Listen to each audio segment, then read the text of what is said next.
नमस्कार, मैं प्रेम, आप देख रहे हैं एमके न्यूज इंडिया। बिहार की सियासत में नया बदलाव आने को है क्योंकि 2024 के बाद सीधा पहली बार 2025 में नरेंद्र मोदी 24 फरवरी को भागलपुर पहुंच रहे हैं। उससे पहले जो कई दल जो है उस पर गंभीर आरोप लगा रहे हैं, कह रहे हैं कि चुनावी वर्ष है, ऐसे में प्रधानमंत्री को आना बस उनको जो है सीट और वोट की चिंता है। बिहार की जनता को क्या चाहिए कि किस चीज़ की कमी है, वो चीज़ नहीं सिर्फ राजनीति करने के लिए आ रहे हैं। लेकिन जब पत्रकारों ने उनसे पूछा कि क्या कहिएगा, फिर से नीतीश कुमार के साथ जो एक मंच पर दिखेंगे मोदी जी 24 फरवरी को भागलपुर में, क्या कुछ कह रहे हैं जनक राम जो मंत्री हैं बीजेपी से। बिहार की जनता आंखें बिछाए बैठी है। देश के यशस्वी प्रधानमंत्री नरेंद्र मोदी जी का आगमन 24 तारीख को भागलपुर के धरती पर आगमन होने जा रहा है। आप जैसा जानते हैं कि लगभग 11 करोड़ देश में किसान मानधन योजना से लाभकारी होते हैं और बिहार में 82 लाख किसान मानधन योजना से लाभकारी हैं।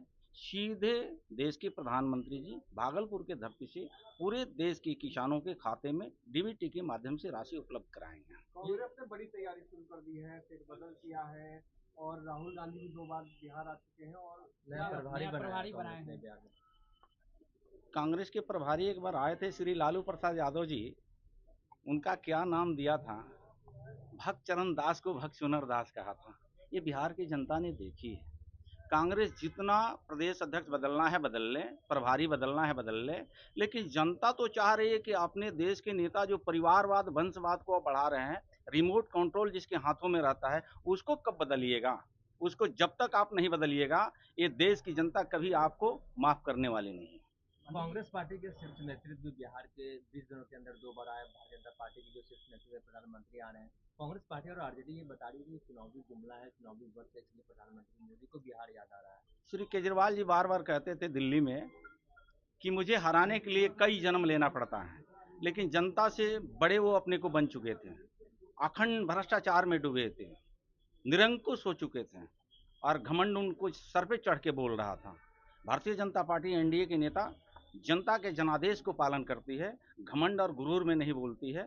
शायद वही घमंड और गुरूर मुख्यमंत्री के बेटा रहे हैं श्री तेजस्वी यादव जी, प्रधानमंत्री के नाती पोते रहे हैं श्री राहुल गांधी जी।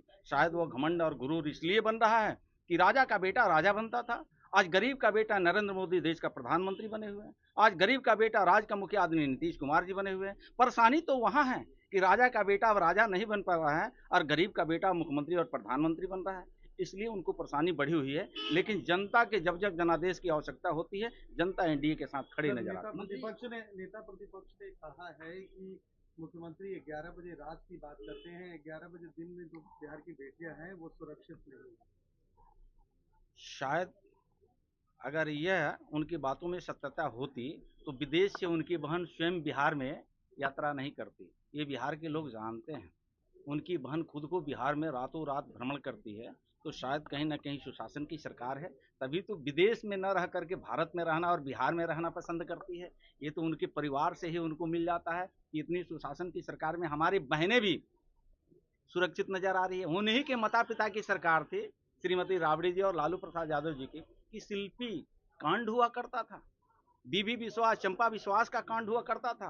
वह दिन श्री तेजस्वी यादव जी को अपने माता पिता से बैठ करके ज्ञानवर्धन कर लेना चाहिए। मंत्री जी, मुख्यमंत्री के चेहरे को लेकर के चिराग पासवान की पार्टी की तरफ से राष्ट्रीय प्रवक्ता है, उन्होंने बयान दिया है कि नंबर तय करेंगे, जिनका नंबर अधिक होगा वो मुख्यमंत्री चेहरे होंगे। मुख्यमंत्री नीतीश कुमार का स्वीकार है। आपने कभी देखा है कि एनडीए गठबंधन में इस तरह का किसी बात की रीच होती है? कभी नहीं। यही तो लोकतंत्र दिखा जाता है। बाकी जितनी पार्टियां हैं, सारी पार्टियों में अपने परिवार को आगे लोग बढ़ाते हैं, लेकिन एनडीए में कहीं मुख्यमंत्री के पदों के लिए आपाधापी नहीं होता है। लोकतंत्र में जिसके नंबर 19-20 होता है, हमारा नेता बैठते हैं और नेता बैठ के अपना तय करते हैं, उस सर्वे सबके मान्य होता है। तो आपने सुना क्या कुछ करें। इनका साफ तौर पे कहना है कि मोदी जी आ रहे हैं तो बिहार की अच्छी सौगात मिलेगी, लेकिन साथ ही साथ केंद्र से लेकर राज्य तक तमाम परिवारवाद वाले पार्टियों को भी घेरते हुए नजर आ रहे हैं। उनका कहना है कि पहले क्लियर कर ले कि जिस तरह से एक ही रिमोट से जो चल रहे हैं परिवारवाद, उनको खत्म कर ले पहले राजनीति, उसके बाद जो है तमाम मुद्दों पर बात करेंगे। आपकी क्या प्रतिक्रिया कमेंट बॉक्स में जरूर दें। इसी तरह के तमाम खबरों की बने रहे, देखते रहें। धन्यवाद।